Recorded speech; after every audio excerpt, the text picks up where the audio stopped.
ஜபம். எங்களை நேசிக்கிற பரிசுத்தமுள்ள பரலோக பிதாவே, உண்மை அறிவது நித்திய ஜீவனப்பா. அதிகாலை வேளையிலே இந்த வெள்ளிக்கிழமை காலையிலே நம்முடைய சமூகத்தில் வருகிறோம். ஆண்டவரே, நீர் எங்களுக்காக நீர் சிலுவையில் எல்லாவற்றையும் சம்பாதித்தீர். உடைய தழும்புகளில் நாங்கள் குணமான ஆண்டவரே, ஸ்தோத்திரம் ஸ்தோத்திரம் ஐயா. உடைய உயர்த்தெழுதை தியானிக்க இருக்கிறோம். ஆவியானவர் எங்களுக்கு வசனத்தை விலைக்கு தர வேண்டுமா செபிக்கிறேன். இயேசுவின் நாமத்தில் ஜெபங்களின் ஜீவனுள்ள பரமபிதாவே, ஆமென். அன்பான ஜேடிகே மேயர்களுக்கு இயேசு கிறிஸ்துவின் நாமத்தினாலே வாழ்த்தல் கூறுகிறேன். நம்ம கடந்த காலங்களில் இயேசுவானவருடைய சிலுவை பாடுகளை பார்த்து அதற்கு அடுத்தால் ஒரு சிலுவையில் அறிந்த 6 வசனங்களை 7 வசனங்களை தியானித்தோம்.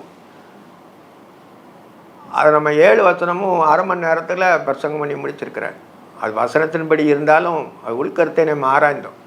இப்பொழுதும் என்ன செய்கிறான்னா, அவர் உயிர்த்தெழுந்தலை 4 சூசியத்தில் ஆராயிருக்கிறோம். கிட்டத்தட்ட 30 நிமிஷத்தில் அந்த உயிர்த்தெழுந்தல் 4 சூசியத்திலையும் நான் பிரசங்கிக்க வேண்டும். இதில் பார்க்கும் பொழுது முதலாவது மத்தேயு எழுதின சுவிசேஷம். மத்தேயு எழுதும்போது சிங்கத்துக்கு ஒப்பான இது, அதாவது சிங்க முகத்துக்கு ஒப்பாய் எழுதப்பட்ட அந்த சங்கீதம், அந்த நூல் மத்தேயு எழுதின ஆக்கியோன் எழுதியிருக்கிறார். அப்படி பார்க்கும் பொழுது இதில் எப்படின்னா, ஆண்டவர் உயிர்த்தெழுதை நம்ம தியானிக்க இருக்கிறோம். ஓய்வு நாள் முடிந்து வாரத்தின் முதல் நாள் விடியற்காலையில் மகதேனா மரியாளும் மற்ற மரியாளும் கல்லறை பார்க்க வந்தார்கள். அந்த ஆண்டவரை சிலுவையில் அறைந்து மெல்லிய துப்பட்டியில் சுற்றி அந்த அந்த கல்லறையில் அடக்கம் பண்ணியிருக்கிறது. ஆனால் அவன் ஓய்வு நாள் முடிஞ்ச அடுத்த நாள், அதாவது ஓய்வு நாள் முடி ஓய்ந்திருந்தார்கள்னு பார்க்குறோம். 3வது நாள், அதாவது ஓய்வு நாள் முடிந்து வாரத்தின் முதல் நாள். வாரத்தின் முதல் நாள் என்னென்னா நம்மளுக்கு ஞாயிற்றுக்கிழமை. நம்ம எப்பொழுதுமே ஞாயிற்றுக்கிழமை எப்படி நம்ம கொண்டாடுறோம், இயேசுவானவர் உயிர்த்தெழுந்த நாளை நம்ம பிரதானப்படுத்தி, அந்த நாள் தான் நமக்கு என்னது சண்டே. அந்த நாள் தான் என்ன செய்யணும், நமக்கு ஆராதனைக்குரிய நாள்னு சொல்லி நம்ம அதை மகிமைப்படுத்தியிருந்தோம். நம்ம சனிக்கிழமை கிடையாது, நமக்கு ஞாயிற்றுக்கிழமை. இயேசுவானவர் உயிர்த்தெழுந்த நாளில் நம்ம ஞாயிற்றுக்கிழமை அவரை தியானிக்கிறோம். இதில் பார்க்கும்போது வாரத்தின் முதல் நாள் விடிந்து வருகையில் மகதேனா மரியாளும் மற்ற மரியாதை கல்லறையை பார்க்க வந்தார்கள். கல்லறையை பார்க்க வராங்க. அப்பொழுது பூமி மிகவும் அதிரும்படி கர்த்தருடைய தூதன் வானத்திலிருந்து இறங்கி வந்து வாசலில் கல்லறை புரட்டி தள்ளி அதன் மேல் உட்கார்ந்தான். பூமி மிகவும் அதிரும்படி, அவன் பூமியே அதிர்து. இயேசுவானவர் அங்கே அவர் சிலுவையில் அவர் அறையும் போது அந்த பூமி மிகவும் அதிர்ந்தேன்னு போட்டிருக்கு. எப்படின்னா, இயேசு தேவாலயத்தின் திரைச்சில மேல், அப்பொழுது தேவாலயத்தின் திரைச்சில மேல் தொடங்கி கீழ் வரைக்கும் 2ஆக கிழிந்தது. பூமி மிகவும் அதிர்ந்து, கண்மலைகளும் பிளந்தது. பூமி மிகவும் அதிர்ந்தது. இயேசுவானவர் இறக்கும் பொழுதும் அதிர்து. இப்போ அவர் உயிர்த்தெழுதும் போதும் தூதன் வரும்போதும் என்ன செய்யறாங்கன்னா, அந்த எப்படி இருக்குன்னா, பூமி மிகவும் அதிரும்படி பூமி அதிர்ந்து உடைஞ்சு போல அதிரும்படி அவ்வளவு இது சத்தம், அவ்வளவு வெளிச்சம், அவ்வளவு பூமியினுடைய இது. அதுதான் அந்த ஆக்கியோன் எழுதார். பூமி மிகவும் அதிரும்படி கர்த்தருடைய தூதன் வானத்திலிருந்து இறங்கி வந்து வாசலிருந்த கல்லை புள்ளத்தில் அதன் மேல் உட்கார்ந்தான். தேவத்துவத்தின் மகிமையெல்லாம் கிறிஸ்துவ அவருக்குள்ளே தான் இருக்குது. அதாவது அவரை சுற்றி தூதர்கள் பாளையம் இறங்கி, ஆண்டவரை சுற்றி எப்பொழுதுமே தூதர்கள் இருக்காங்க. அதான் அது அர்த்தம். புரடத்தில் அது மேல் உட்கார்ந்தான், அதாவது ஒன்மேனை தான் குறிக்குது. உட்கார்ந்தான், அந்த தூதன் ஒரே தூதன் தான். அது கல்லை புரட்டு தள்ளி அது மேலே உட்கார்ந்தான். ஆண்டவருக்கு 3 தூதன் உண்டு, கேப்ரியேல், மிகாவேல், லூசிபர் தான் பிசாசு. அவனை அழிக்கிறது தான் ஆண்டவர் நினைச்சாருன்னா மாம்சத்தில் வந்தார். இப்பொழுது அவனை அழிச்சாச்சு. திருப்பி அவர் உயிரோடு வர்றார். உயிரோடு வரும்போது தான் அந்த கல்லை நமக்கு காட்டுவதற்காக வேண்டியதான் தான் அதை எழுதியிருக்கு. அவனுடைய ரூபம் மின்னலை போலவும் அவனுடைய வஸ்திரம் உறைந்த மலை போலும் வெண்மையாக இருந்தது. அவனு ரொம்ப பிரைட்டு, அந்த தூதனுடையது. அது ஏதோ மரியாதை தான் பார்க்குறான். வெண்மையாக இருந்தது. காவலனுக்கு பயந்ததினால் திடுக்கிட்டு செத்தோல் போனான். காவலன் பூரா செத்து போன மாதிரி விழுந்துட்டான். அந்த வெளிச்சத்தில் நிற்க முடியுமா? தூதனுடைய வெளிச்சத்தில் நிற்க முடியாது. செத்தோல் போய் விழுந்தார்கள். இதெல்லாம் நேச்சுரலாக நடந்தது. வேதாக்கியம் நேச்சுரலாக நடந்ததான் எழுதுகிறான். அந்த மத்தேயு அவரோட இருந்ததுனால அவன் எழுதுகிறான். மத்தேயு விசுவாசம். தூதன் இசை நோக்கி, நீங்கள் பயப்படாதீர்கள், சிலுவையில் அறையப்பட்ட இயேசுவை தேடுங்கள் என்று அறிவேன். தூதனுக்கும் தெரியும் இவங்களுடைய என்ன எதுக்கு வந்திருக்கிறாங்கன்னு சொல்லி அவன் தெரிஞ்சுதான் நீங்கள் இயேசுவை தேடுறீங்க அப்படின்னு அவனே சொல்லிட்டு அவனே சொல்கிறான். அவர் இங்கிலே அவர் சொன்னபடி உயிர்த்தெழுந்தார். அவர் இங்கே இல்லை, அவர் சொன்னபடி உயிர்த்தெழுந்தார். நான் 3 நாளைக்குள்ள உயிர்த்தெழுவேன்னு சொன்னார். அது இவங்க ஞாபகம் வைக்கல. ஆனால் தூதனுக்கு எல்லாமே தெரியும். அவர் சொன்னபடி உயிர்த்தெழுந்தார். அந்த வார்த்தையை சேர்த்து எழுதுறான் அந்த ஆக்கியோன். சொன்னபடி உயிர்த்தெழுந்தார். கர்த்தரை வைத்த இடத்தை பாருங்கள். கர்த்தரை வைத்த இடத்தை பாருங்கள். ஆண்டவர் காட். தூதனுக்கு மேலே யார் இருக்கா? காட், கடவுள் இயேசுவானவர் இருக்கிறார். அதனால தான் அவர் அந்த வாக்கியம் எழுதுகிறான். அவர் இங்கிலே சொன்னபடி உயிர்த்தெழுந்தார். கர்த்தரை வைத்த இடத்தை பாருங்கள். அவர் வைத்த இடத்தை பாருங்க. அவர் இல்லைன்னாரு. சீக்கிரமாக போய் மரித்தோர் எழுந்தார் அவருடைய சீசருக்கு சொல்லுங்க. சீக்கிரமாக போங்க, மரித்தோர் எழுந்தார்னு சொல்லிட்டு சொல்லி அனுப்புகிறான். அங்கே அவரை காண்பீர்கள். அங்கே உங்களுக்கு முன்னே கலிலாவுக்கு போகிறார். உங்களுக்கு முன்னே கலிலாவுக்கு போகிறாருங்கிறார். உங்களுக்கு முன்னே கலிலாவுக்கு போகிறாருன்னா கலிலேயா, சமாரியா, எருசலேம். எருசலேமே தான் அவர் பாடுகளை பூரா நிறைவேற்றிட்டு திருப்பி தான் சொந்த ஊர் கலிலேயாவுக்கு போகிறாரு. இவர் குளோரிஃபைடு பாடி இங்கே இருந்த மாதிரி இருக்கும், அங்கே இருப்பார் தேவன். பரலோகத்தில் இருந்த மாதிரி இருக்கும், பூலோகத்தில் இருப்பார். அதான் அவன் தூதன் அப்படி சொல்கிறான். உங்களுக்கு முன்னே கலிலேயாவுக்கு போகிறார். உங்களுக்கு முன்னே கலிலேயாவுக்கு போகிறார். அங்கே அவரை காண்பீர்கள். இதோ உங்களுக்கு சொன்னேன். உங்களுக்கு நான் ரைட்டர், மெசேஞ்சர் தான். அந்த மெசேஞ்சர் சொல்கிறான் அந்த உயிர்த்தெழுதலை பற்றி. அவர் அந்த அந்த ஆக்கியோன் அப்படி எழுதுகிறான். அவர்கள் பயத்தோடு மகாசந்து கல்லறை விட்டு சீக்கிரமாக போட்டு அவர் சீசரை அறிவிக்க ஓடினார்கள். அவர்கள் சீசருக்கு அறிவிக்கிற போது இயேசு தாமே அவர்களுக்கு வெளியே எதிர்பட்டு. பார்த்தீங்களா, ஆண்டவருக்கு தன்னுடைய பிள்ளைகள் மேலே அவளுக்கு பிரியம். அதனால தான் அவர் நினைச்சார்னா அவர் முன்னுக்கூட்டி வரைய போகிறதில்லை. அவர் எப்போயும் எங்கே உடனே போயிடலாங்க. அதனால் அவர் அங்கே என்ன சொல்கிறார் எழுதுகிறான் ஆக்கியோன்.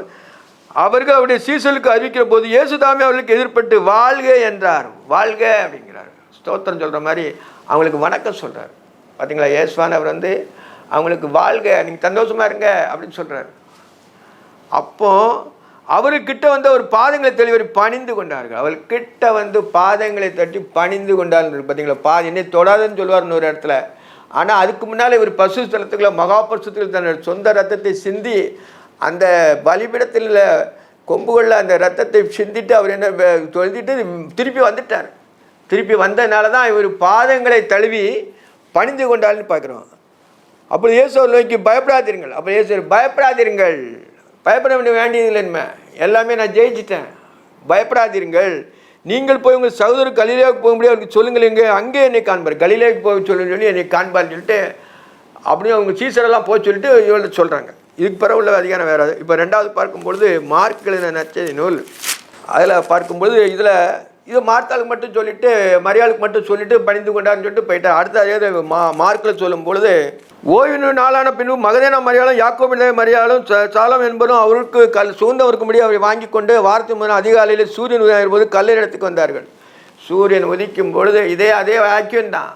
இது காளைக்கு ஒப்பான வசனங்கள், காளையின் உழைப்பு, காளைக்கு ஒப்பான வசனங்கள் எழுதியிருக்கிறது. அதனால தான் இதில் என்ன சொல்கிறாருன்னா, வாரத்தின் முதல் அதிகாலையில் சூரியன் உதயம் போது கல்லை எடுத்து வந்து கல்லையில் இருக்க வாசலில் இருக்க கல்லை எவன் புரட்டி தள்ளுவான் என்று ஒருவர் சொல்லிக்கொண்டார். அவன் கல்லறையில் பெரிய கல் இருக்க, யார் நமக்கு ஆம்பளையில் ஒருத்தனும் இல்லையா, யார் புரட்டி தள்ளுவான்னு சொல்லிட்டு இந்த இவங்க வராங்க. மரியாள் அந்த எல்லாமே ஆண்டவருக்கு சுகந்தவர்க்குன்னு வாசனை தரவேற்காண்டி வராங்க.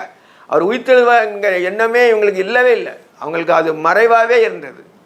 ஆனால் ஆண்டவர் என்ன செய்றாருன்னா, அவருக்கு மறைவானது ஒன்றும் இல்லை, அவர் முன்னக்கூட்டி சொல்லிக்கிட்டே தான் வராது. ஆனால் இவங்க அதில் காதில் எடுக்கிற மாதிரி இல்லை. ஒருத்தர் சொன்னால் ஒரு காரியத்தை சொன்னால் அது யாருக்கு மட்டும் தெரிஞ்சது, சரிசெய்துக்கு மட்டும் தெரிஞ்சது. அந்த எத்தனை உயிரோடு இருக்கும்பொழுது நான் 3ஆம் நாளைக்கு உயிரோடு எழும்பேன்னு சொன்னது அவங்களுக்கு தான் தெரியுது. அவங்க வேதத்தின் மேலே பிரிய இருந்ததுனால அந்த சொன்னது ஞாபகம் வச்சுக்கிட்டே வராங்க. இவரே தான் தேவன் என்று அறிஞ்சாலும் உள்ள பயம் இருக்குது அவங்களுக்கு. அதனால தான் அந்த எத்தன்னு சொல்கிறாங்க. அதனால் இவங்களுக்கு அது தெரியலை, உயிர்த்தெழுவாருங்கிறது தெரியனால தான் கல்லறையில் போய் செய்ய போகிறாங்க. அவருக்கு பரிமள தைலம் பூச போகிறாங்க. அந்த கல் மிகவும் பெரிய ஏறிட்டு பார்க்கிற போது அது தள்ளப்பட்டிருக்கிறதை கண்டாங்க. ஏறிட்டு பார்க்கும்போது தள்ளப்பட்டு இங்கேருந்தே பார்க்கும்போது கல் நவுண்டிருக்க, கல் திறந்திருக்க, கல்லை திறந்து கிடக்குன்னு சொல்லி பார்க்குறாங்க. அவர் கல்லில் பிரவேசிக்க வெள்ளையங்கி தரித்த வலது பக்கத்தில் ஒருவன் உட்காந்துருக்க ஒரு வாலிபனை கண்டு பாய்ந்தார்கள். வெள்ளையங்கி தரித்து தூதன் கல்லறையின் கால்மாட்டில் உட்காந்துருக்கிறான். இயேசுவானுடைய கால்மாட்டில் அவருடைய சரீரம் உயிர்த்தெழுந்து விட்டது. ஆனால் கால்மாட்டில் உட்காந்துருக்குது இவங்களுக்கு தெரியுது. வாலிபனை கண்டு பயந்தார்கள். அவன் நோக்கி பயப்படாதீர்கள் அவன் சொல்கிறான், சீசன் சொல்கிறான், அந்த தூதன் சொல்கிறான், பயப்படாதீர்கள், முதலையும் பயப்படாதீங்கள், இப்பவும் பயப்படாதீங்க தான். பயங்கிறது வேண்டியதில்லை. பயம் கண்ணியை வருவிக்கும். ஒருத்தனுக்கு பயத்தை உண்டு பண்ணுறது சாத்தான் தான் பயத்தை உண்டு பண்ணுவான். அதனால் அவன் முதலே சொல்கிறார், பயப்படாதீர்கள், சிலுவையில் அறையப்பட்ட நசரேயனாகிய இயேசுவை தேடுங்கள் என்று என்கிறீர்கள். அவர் உயிர்த்தெழுந்தார், அவர் இங்கே இல்லை, அது அவர் வைத்த இடம். அவர் இங்கே இல்லை, அவர் உயிர்த்தெழுந்தார். இந்த இடத்தை காட்டுறாரு. அந்த ஆக்கியன்னு சொன்ன மாதிரி தான் இந்த ஆக்கியன்னு எழுதுறாரு. இந்த இதை அவர் வைத்த இடம். நீங்கள் அவருடைய சீசரிடத்துக்கும் பேதத்துக்கு போய் உங்களுக்கு முன்னே கல்யாவுக்கு போயிறார் என்று சொன்னபடியே அவர் காண்பீர்கள் என்று அவருக்கு சொல்லுங்கள் என்றார். நீங்கள் சீசருக்கு முன்னே சொல்லுங்கள், அவர் கலிலேயாவுக்கு போகிறார். அவர் எருசலேமில் தன்னுடைய பாடுகளை எல்லாம் நிறைவேற்றி இரத்தத்தை சிந்தி மீட்பு கொண்டு தேவாலயத்தில் பெரியவர் இங்கே இருக்கிறார். அவர் எல்லாவற்றையும் செய்து முடித்தார். அவங்க தேவாலயத்தை தான் பெருசாக நினச்சாங்க. இந்த ஆலயத்தை இடித்து போடுங்கள், 3 நாளைக்குள்ளே கட்டுவேன்னு சொன்னது நிறைவேற்றார். அவர் உயிர்த்தெழுந்தார். வாரத்தின் முதல் நாள் அதிகாலையில் இயேசு எழுந்து மகதேனா மரியாளுக்கு முதல் தரிசனமானார். அவரிடத்தில் 7 பிசாசுகளை துரத்தியிருந்தார். பார்த்தீங்களா, ஆக்கியோன் எழுதுறாரு, மகதேனா மரியாளுக்கு தான் முதல் தரிசனம். அவர்கிட்ட 7 பிசாசு துரத்தி இருந்தார். அந்த ஆக்கியோன் அதை முக்கியமாக மென்ஷன் பண்ணி எழுதார். அவள் புறப்பட்டு அவரோடு கூட அந்த துக்கப்பட்டு அழுது கூட அவள் போய் அந்த செய்தியை அறிவித்தாள். அது உயிரிழக்கிறார் என்று அவர் காணப்பட்டார் என்று கேட்டபொழுது நம்பவில்லை. அவர் 2 பேர், அவங்களும் நம்பலை. 2 பேர் ஒரு கிராமத்துக்கு போகிறாங்க. அங்கேயும் அவரை என்ன செய்யாங்கன்னா நம்பலை. அவருக்கு மறுரூபமாய் தரிசனமான அவள் போய் மற்றவர்களுக்கு அளித்தார். அவர்களும் அவர் நம்பவில்லை. இப்போ 17 போஜனம் பண்ணி அவர் தரிசனமாகி உயிர்த்தெழுந்த கண்டவைகளை நம்பால் நிமித்தம் அவரை அவிசுவாசத்தை குறித்து அவர் கடின இருதய கடினத்தை குறித்தும் அவருக்கு கடிந்து கொண்டார். இருதயம் ரொம்ப கடினப்பட்டதுனால தான் நம்ம விசுவாசிக்க முடியலை. ஆண்டவர் சொல்கிறார், இருதயம் கடினப்பட்டனால விசுவாசம் இல்லாமல் போகும். விசுவாசம் இருந்துச்சுன்னா இருதயம் லகுவாக இருக்கும். அதனால அந்த வார்த்தையை சொல்கிறார். அவருடைய அவிசுவாசை குறித்தும் இருதய கடினத்தை குறித்தும் அவர்களை கடிந்து கொண்டார். பின்பு அவர்கள் நோக்கி, நீங்கள் உலகம் எங்கும் போய் சர்வசேஷத்தையும் சுசேஷத்தை பிறவிங்கள், சுசேஷத்தை பிரசங்கன்னு சொல்லிட்டார். உலகம் எங்கும் போய், இப்போ நம்ம எதுக்கு நம்ம சுசேஷத்தை பிரசங்கிக்கும்? விதைக்கிறோம். அது 1 100 1 30 1 60 பலன் கொடுக்கும். விதைக்கிறோம். ஒன்று ஆகாரத்தை தண்ணீர் மேல் போடுங்கிற மாதிரி நம்ம இப்போ என்னன்னா மெசேஜில் கொடுக்குறோம். அது வானத்தில் இருக்கும், அவருடைய செய்தியில் இருக்கும். அப்போ நம்ம பிரசங்கிக்காமல் இருக்கக்கூடாது. அதான் நீங்கள் உலகம் எங்கே போய் சுவிசேஷத்தை பிரசங்க. இப்போ உலகம் எங்கே போய் போகண்டாம், மெசேஜ் பண்ணாலே போதும். 1 நிமிஷத்துலேயே அவனுடைய மெசேஜ் எங்கே இருக்குது ஏன்னு சொல்லிட்டு உலகம் பூரா பார்த்துரும். நீங்கள் உலகம் எங்கும் போய் சுவிசேஷத்தை பிரியுங்கள், விசுவாசமுள்ளனாய் ஞானஸ்நானம் பெற்று ரட்சிக்கப்படுவான், விசுவாச ஆக்கினைக்குள்ளாக தீர்ப்பான். இதோட அதிகாரம் முடிஞ்சது. 3வது லூக்கா எழுதின நற்செய்தி நூல் 24ஆம் அதிகாரத்தில் சில வசனங்களை பார்ப்போம். வாரத்தின் முதல் நாள் அதிகாலையில் தங்கள் ஆயத்தம் கந்தவர்க்கம் எடுத்துக்கொண்டு வேர்ச்சிலை சிலுவிட கூட கல்லறை இடத்துக்கு வந்தார்கள். இதே தான் எழுதுறாரு இவரும். வாரத்தின் முதல் நாள் இவரும் என்ன செய்றாங்கன்னா, மரியாள் அந்த கல்லறை இடத்துக்கு போகிறாங்க. கல்லறை அடைக்கப்பட்டிருந்த கல் புரளி தள்ளியிருப்பதை கண்டு உள்ளே பிரவேசி கர்த்தராகிய இயேசுவின் சரீரத்தை காணாமல் அதை குறித்து மிகுந்த கலக்கம் அடைந்து பிரகாசமுள்ள வஸ்திரத்தில் 2 பேர் அவருக்கு அருகே நின்றார்கள். அந்த ஸ்திரீகள் பயப்பட்டு தலை கவிழ்ந்து தரை நோக்கி நிற்கையில் அந்த 2 பேரும் தங்களை நோக்கி, உயிரோடு இருக்கிறவரை நீங்கள் மரித்தோரிடத்தில் தேடுறது என்ன? ஆண்டவர் கிளியராக தூதுன்னு சொல்கிறான். உயிரோடு இருக்கிறவரை நீங்கள் மரித்தோரிடத்தில் தேடுறது என்ன? நம்ம மரித்தோரிடத்தில் தேடக்கூடாது. அந்த ஹிஸ்டாரிக்கல் காடு அதை நம்ம பிலீவ் பண்ணுறத விட இப்பொழுது நம்ம ஆண்டவர் என்ன செய்து கொண்டிருக்கிறார், இப்பொழுது நம்முடைய தேவன் நம்மளை என்ன செய்து கொண்டார், இப்பொழுது இயேசுவானவர் இப்பொழுது எங்கே வாசம் பண்ணுறார். ஒவ்வொருடைய இருதயத்திலையும் கிறிஸ்துவானவர் மகிமை நம்பிக்கை உங்களுக்குள் இருப்பதே அந்த ரகசியம் இப்போ நமக்குள்ளே இருக்கிறார். ஆனால் ஹிஸ்டாரிக்கல் கார்டை நம்ம நினச்சோம் அழிகிறோம். அது ஹிஸ்டாரிக்கல் தான், அது வருஷம் வந்துட்டு போகும் அந்த பண்டிகையெல்லாம். ஆனாலும் கிறிஸ்து நம்மளோடு இருக்கிறார் என்பதை நாமே சோதித்து அறிய வேண்டும். அவர் இங்கே இல்லை, அவர் உயிர்த்தெழுந்தார். உயிரோடு இருக்கிறவே நீங்கள் மரித்தோடு தேடுறது என்ன? ஒரு கேள்வி கேட்குறான். அவர் இங்கே அவர் உயிர்த்தெழுந்தார். மனுஷகுமாரன் பாவியல் மனுஷர்களை ஒப்புக் கொடுக்கவும் சிலர் அறியப்படும் 3ஆம் நாள் எழுந்திருக்க வேண்டும் என்பதே அவர் கலிலேயாவில் இருந்த காலத்தில் உங்களுக்கு சொன்னதை நினைவு கூறுங்கள் என்றார். அவர் கலிலேயாவில் இருக்கும் பொழுதே உங்களுக்கு சொன்னாரா இந்த பிரசங்கம் போகிறான்? கலிலேயா, சமாரியா, யூதேயா. அப்போ அவர் சொந்த ஒரு கலிலேயா இருக்கும்போது இது எல்லாமே சொன்னார். தூதன் சொல்கிறான், நினைவு கூறுங்கள் சொல்கிறார். அவர் சொன்னார், அப்போ சொன்னதை நிறைவு கூறுங்க. அவர் சொல்லி செய்யாதிருப்பாரோ? அவர் எல்லாமே முன்கூட்டி ஒரு வார்த்தை சொன்னார்னு அது நடந்து தீரும். நினைவு கூறுங்கள் என்றார்கள். அப்பொழுது அவர்கள் அவருடைய வார்த்தையில் நினைவு கூறுங்க. அப்புறம் உடனே ஆமாம் சொன்னார் அப்படின்னு தான் ஞாபகம் வருது. கல்லறை விட்டு திரும்பி போய் அந்த சங்கதியெல்லாம் 12 மற்ற எல்லாருக்கும் அழித்தார்கள். ஒரு செத்து போனான். அந்த 12 பேருக்கும் 11 பேருக்கும் மற்ற எல்லாருக்கும் அறிவித்தார்கள்.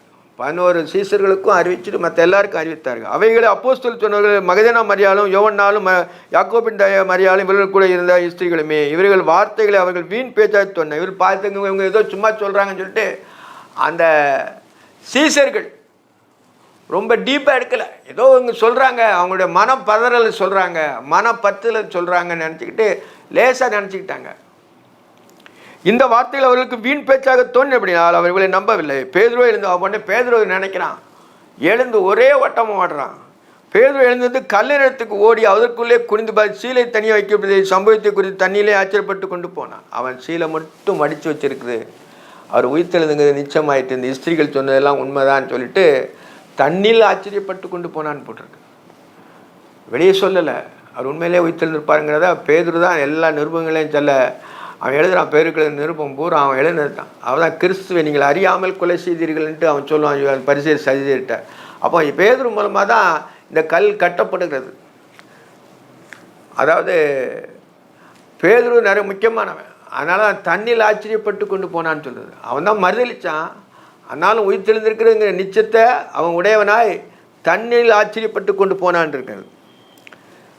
உடனே என்ன சொல்கிறாருன்னா, அன்றைய தினமே அவர்கள் 2 பேர் எருசலேமுக்கு அல்லது 7 அல்லது 8 மைல் தூரமான எம்மா ஊருக்கு கிராமத்துக்கு போனார்கள். போகையில் அவர் வர்த்தமானங்கள் எல்லாம் குறித்து அவர் ஒருவர் சொல்லி கொண்டு போனார்கள். அப்படி பேசிக்கொண்டு சம்பாதித்து கொண்டிருக்கிறார். இயேசுதாமே அவர்களுடைய சேர்ந்து நடந்து போனார். ஆண்டவருக்கு சீசர்களை தனியாக அனுப்பிவிட்டு அவருக்கு வேறு வேலை இல்லை. அவர் சீசரை நோக்கி பார்த்துக்கிட்டே இருக்கார். அவர் உள்ளம் பூரா சீசருக்குள்ளே தான் இருக்குது. அதனால தான் எம்மா ஊருக்கு போகும்பொழுது இவரும் அவங்களோட சேர்ந்து போகிறார். ஆனாலும் அவர் அறியாதபடி அவர்கள் கண்கள் மறைக்கப்பட்டிருந்தது. அறியாதபடி கண்கள் மறைக்கப்பட்டிருந்தது. அவங்க கண்களுக்கு தெரியலை. இவரும் கூட போகிறாரு. அவங்க கண் மறைஞ்சிருந்துச்சு. இதுக்கு நான் தேவனுடைய சித்தமே அப்படி தான். நம்மளும் ஒன்று இருக்கும்பொழுது நம்ம கூட இருந்தது இவரெல்லாம் பொழுக்கு அப்படி நம்ம பிறகு தான் யோசிக்க வேண்டியிருக்கோம். அதனால தான் அவங்க நடந்து போகிறாங்க. அதனால் அவன் கண்கள் மறைக்கப்பட்டிருந்தது. அப்பொழுது அவர் என்ன நோக்கி, நீங்கள் துக்கமாக நடந்து ஒருவருக்கு ஒரு சொல்லிக்கொண்டு காரியங்கள் என்ன கேட்ட. ஆண்டவரும் தெரியாத மாதிரி நீங்கள் என்னப்பா ரொம்ப துக்கமாக போகிறீங்க? எல்லாமே தேவன் செயல்படி செயல்தான். ஆனாலும் தேவன் தன்னை மறைத்து கொண்டு அவர்களுக்கு வெளிப்படுத்தினார். அப்போ அதில் ரொம்ப பெரிய சந்தோஷம். மறைத்து கொண்டு ஒரு காரியங்களை ஒரு வெளிப்படுத்தும் பொழுது அதிக சந்தோஷம் இருக்கும். நேர சந்தத்தை கட்டிலும் மறைக்கப்பட்டு திருப்பி அதை உயிர்த்தலின் அனுபவத்தை கொடுக்கும் பொழுது அவங்களுக்கு அதிக சந்தோஷம் இருக்கும். நீங்கள் துக்கமெல்லாம் வெளியிடந்து ஒருவருக்கு ஒரு சொல்லிக்கொள்கிற காரியங்கள் என்னவென்று கேட்டார். அவள் ஒரு நாயா கிலேபா என்பவன் பரிவர்த்தனமாய் நாட்கள் எருசலேம் நடந்ததில் அறியாத அந்நியராக இருக்கிறார். உடனே கேட்க அவனும் உண்மையை சொல்கிறான். எருசலேமில் எவ்வளோ பெரிய இது நடந்துச்சு, இயேசுவானவரை சிலுவையில் அடித்தாங்கன்னு சொல்லிட்டு நீ உங்களுக்கு தெரியாமல் இருந்திருக்கிற அப்படின்னு சொல்லிட்டு கிலேபா என்பவன் கேட்குறான். அப்போ நீ அந்நியரோன்னு கேட்குறான். அவர் எவைகள் என்றார். அவரும் தெரியாத மாதிரி இயேசுவானவரும் உயிர்த்தெழுந்த தேவன் எவைகள் என்றார். அதற்கு அவர் நசரேயனாகிய இயேசுவை குறித்தவர். நசரேயனாகிய இயேசுவை குறித்தவர். அவர் இயேசுன்னு ஒரு ஆளை தான் அவங்க நினச்சிட்டு இருந்தாங்க. அவர் ஒரு ஆள் மனித தத்துவம்னு நினச்சிட்டு தான் அந்த சீசர்லாம் இருந்திருக்காங்க. அவர் காடுன்னு நினைக்கல. அவர் கடல் மேல் நடந்து வந்தார். அதெல்லாம் சொல்லி அவர் பணிந்து கொண்டார்கள்னு சொல்லிட்டு எல்லாமே இவர் யாரோ காட்டுங்கடலாம் அசைஞ்சதை விட அவங்களுடைய விசுவாசத்தின் அளவு அவ்வளோதான் இருந்துச்சு. அவர் எவைகள் என்றார். அதுக்கு அவர் நசரேயனாகிய இயேசுவை குறித்தவைகள். அவர் தேவனுக்கு முன்பாக ஜனங்களுக்கு முன்பாகவும் செய்கையிலும் வாக்கிலும் வல்லமையிலும் தீர்க்கதரிசியாக இருந்தார். அவர் தீர்க்கதரிசின்னு தான் அவங்க விசுவாசித்தாங்க, காடுன்னு விசுவாசிக்கல. தீர்க்கதரிசின்னு தான் விசுவாசித்தாங்க. நம்முடைய பிரதான ஆசாரியரும் பார்த்தீங்களா, இவங்களுக்கு எது இயேசுவானவருக்கு இவங்க எல்லாமே இதுதான். ஆனாலும் இவர் நம்முடைய சேர்த்து எழுதுறாங்க. யார் இந்த ஆக்கியம் எழுதும் பொழுது நம்முடைய இதுன்னு சொல்கிறார். அப்போ தேவாலயத்தையும் பிரியமாக இருந்திருக்கிறான் பேதுரு. அதனால தான் நம்முடைய பிரதான ஆசிரியரும் அதிகாரம் அவரை மரணாக்கி உட்படுத்தி சிலுவையில் அறிந்தார்கள். மரணாக்கி உட்படுத்தி சிலுவையில் அறிந்தார்கள் சிம்பிளாக சொல்லிட்டான். அவரோ இஸ்ரவேலை மீட்க ரட்சிப்பேன் நாங்கள் நம்பியிருந்தோம். சம்பவத்தில் 3 நாள் ஆகிறது. ஆனாலும் எங்கள் கூட்டத்தார் சில காலையிலிருந்து கல்யாணத்தில் போய் அவர் சரித்தை காணாமல் திரும்பி வந்து அவர் இருக்கிறார் என்று சொன்ன தேவதை தரிசித்தோம் என்று பிரமிக்க பண்ணினார்கள். அவர் உயிரோடு இருக்கார் சொல்லி எங்கள் தூதனை தரிசனம் சொல்லி எங்களை பிரமிக்க பண்ணான்னு இதெல்லாம் சொல்கிறார். அப்பொழுது அவள் நோக்கி, தீர்க்கதரிசி சொன்ன விசுவாசிற்கு புத்தி இல்லாத இருதயம் உள்ளவர்களே, கிறிஸ்து இவ்விதமாய் பாடுபடவும் தமது மகிமையிலே பிரசிக்க வேண்டியது இல்லையா என்று சொல்லி மோசே மூலத்தை ஆண்டவர் உடனே தன்னுடைய பிரசங்கத்தை பூரா சொல்கிறார். கிறிஸ்து இப்படி மாதிரி பாடுபட வேண்டும் சொல்லிட்டு வேதத்தில் நீங்கள் படிச்சிருக்கீல்ல, அது எல்லாமே அவர் சொல்கிறார். மோசே முதலான சகல தீர்க்கதரிசிகள் எழுதின வாக்கியங்கள் எல்லாம் தம்மை குறித்து சொல்லியவைகளை அவளுக்கு விவரித்து காண்பித்தார். தம்மை இயேசுவானவரை குறித்து என்னை போல ஒரு தீர்க்கதரிசியை எழும்ப பண்ணுவான்னு சொல்லி மோசே சொல்லியிருந்தார். அதை எல்லாமே விளக்கி காட்டுறார். நீ வேத வாக்கியத்தில் படிச்சிருக்கீங்களான்னு சொல்லி விளக்கி காட்டுறார். அவரை நோக்கி, நீர் எங்கே தங்கியிருக்கிறீர்? சாயங்காலம் ஆயிட்டு பொழுது போயிட்டு அவரை நோக்கி வருந்தி கேட்டுக்கொண்டாள். வருந்தி நீர் எங்கே போறீர், எங்கே கூட இருங்கன்னு சொல்லி கேட்டுக்கொண்டார்கள். அப்பொழுது அவர்கள் கூட தங்கும்படி உள்ளே போனார். அப்புறம் தங்கும்படி உள்ளே போனார். அவர்களோடு கூட பந்திருந்த அப்பத்தை எடுத்து ஆசீர்வதிக்கல அவர் பிட்டு அவர்களுக்கு கொடுத்தார். அவர்கள் கண்கள் திறக்கப்பட்டது. அப்பொழுது அவர் கண்கள் திறக்கப்பட்டது. அந்த அப்பத்தை எடுத்து அவர் பிட்டு சீசர்களுக்கு கொடுக்கும்போது அந்த ஒரு சீசர்களுக்கு கொடுக்கும்பொழுது அவர்கள் கண்கள் திறக்கப்பட்டது. எப்படின்னா அவருக்கு அப்பத்தை பிடிக்கும்போது கையில் ஆணி அடித்த தடம் இருக்கும். அவருடைய ஆணியினுடைய துவாரத்தில் உள்ளது விழாவில் குத்துனது தெரியாது. கையில் உள்ள துவாரம் இருக்கும். அப்போ தான் அவர் கண் திறக்க, அதுக்கு பிறகு தான் அவங்க கண் திறக்குது. ஆண்டவருடைய சித்தப்படி அவருக்கு பிறகு தான் கண் திறக்குது.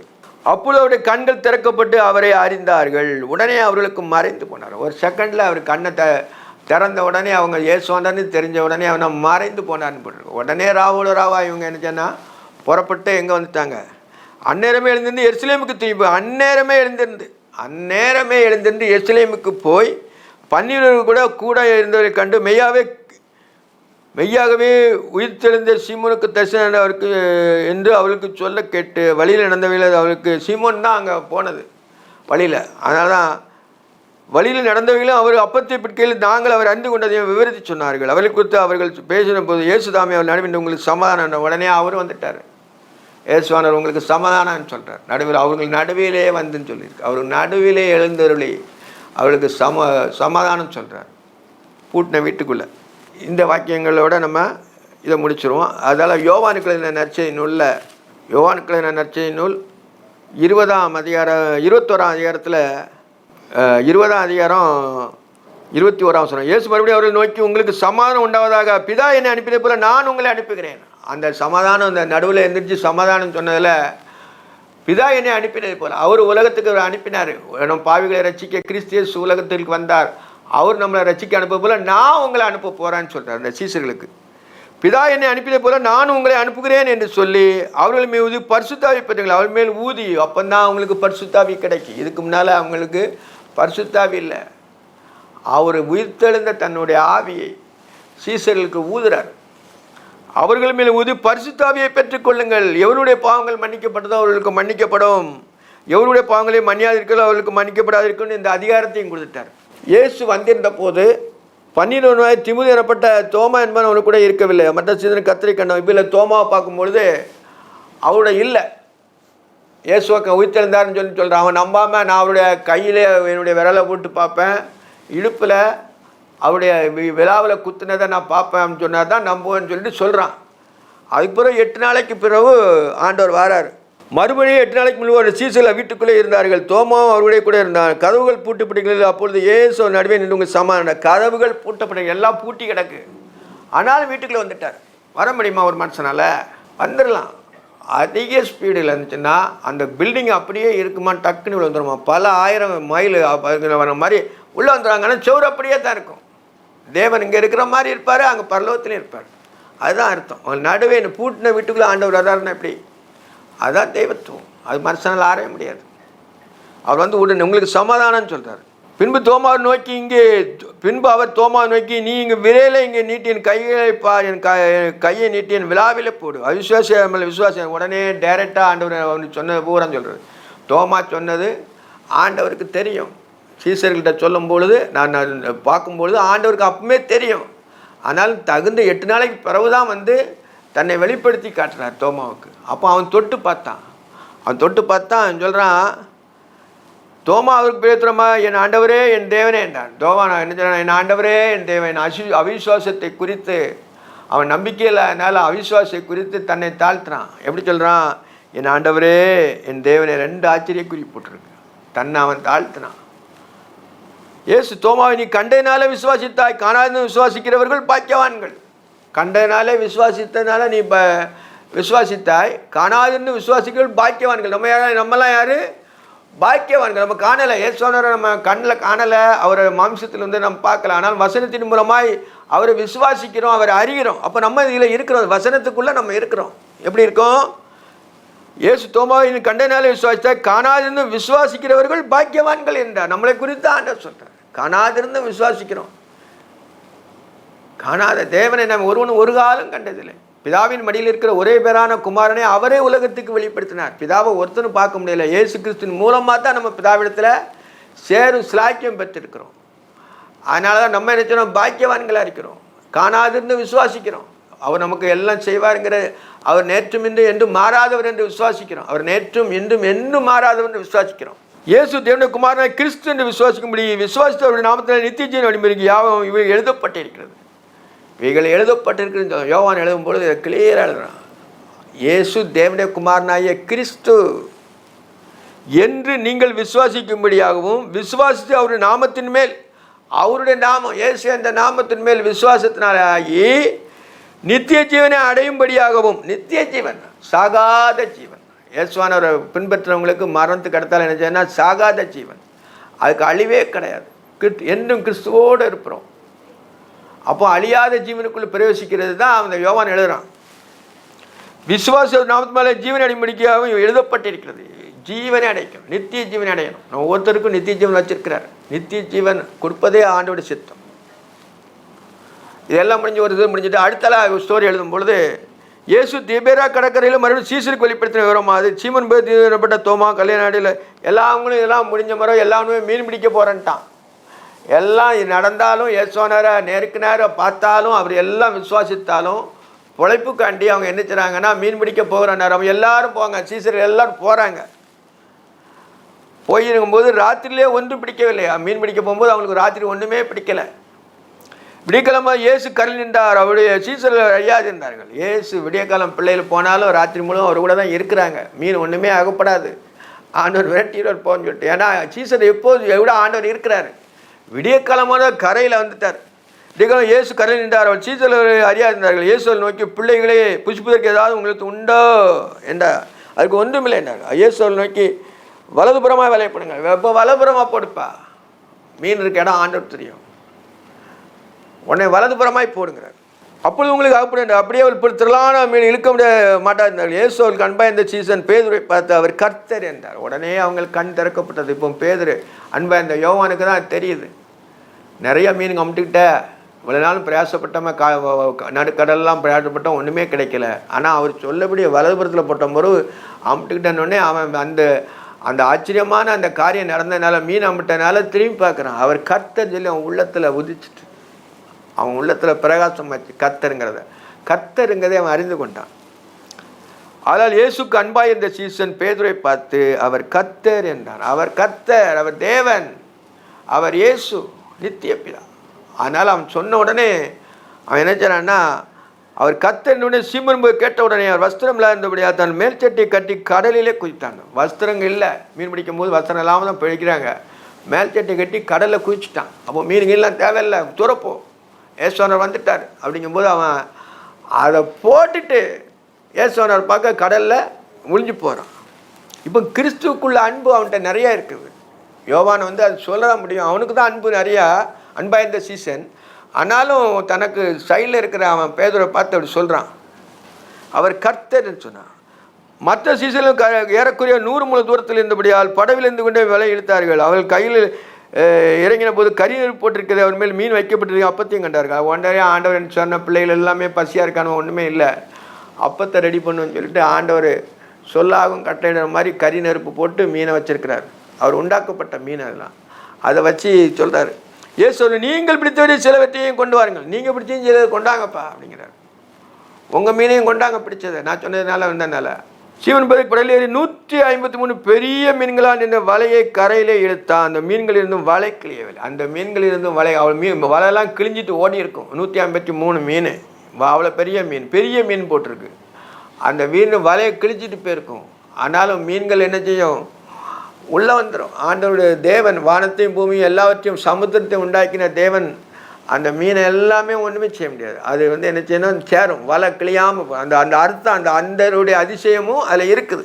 கடவுள் ஏறி 150 பெரிய மீன்களால் நிறைந்த வலை கடல் இழுத்தான். இத்தனை மீன்கள் இருந்தும் வலை கிளியவில்லை. அந்த ஆச்சரியமும் அதில் எழுதியிருக்குது. உயிர்த்தெழுந்த இயேசு ரட்சகர் இந்த வருஷத்திலே உங்களுக்கு ஆசீர்வாதமான மழையை பொழிய செய்வார். எல்லாருக்கும் சந்தோஷம், சமாதானம், எல்லாருடைய இருதயங்களிலும் சந்தோஷம், சமாதானம் பொங்கி வழிய கடவுள் கிருபை செய்வார். ஒவ்வொரு பிள்ளைகளையும் கர்த்தர் ஆசீர்வதிப்பார். அவருடைய தேவைகளை சந்திப்பார். அவருக்குள்ள சகல கிரியைகளும் ஆண்டவருக்கு மூலம் நம்ம ஊற்ற வேண்டும். நமக்குனுடைய கிரியைகள் எல்லாம் ஆண்டவருக்கு மூலம் நம்முடைய ஜபத்தின் மூலமாக ஆண்டவர்கிட்ட ஊற்றும் பொழுது கர்த்தர் ஒவ்வொரு பிள்ளைகளையும் ஆசீர்வதிப்பார். அது நன்மையான எந்த ஈவும் பூரணமான எந்த வரமும் பரத்திலிருந்து ஜோதியிலும் பிராத்தில் இறங்கி வருகிறது.